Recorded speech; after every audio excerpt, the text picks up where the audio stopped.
Hey, I wanted to share something I talked about in Bible study today. I thought it was just amazing. It's about impure thoughts. It says, if you're sowing sinful thoughts, it will flourish. If you're sowing proper thoughts, it will flourish.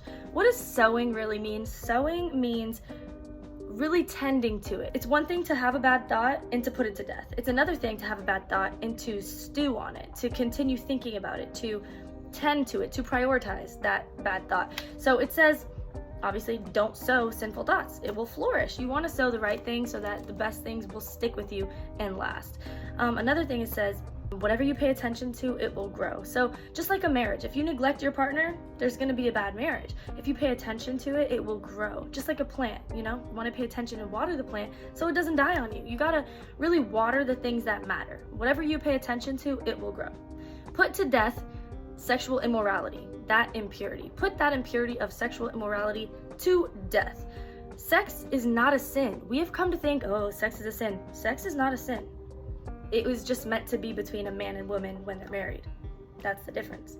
It's not a bad thing to have sex. But, there's limitations to it when it's proper, just like a lot of things.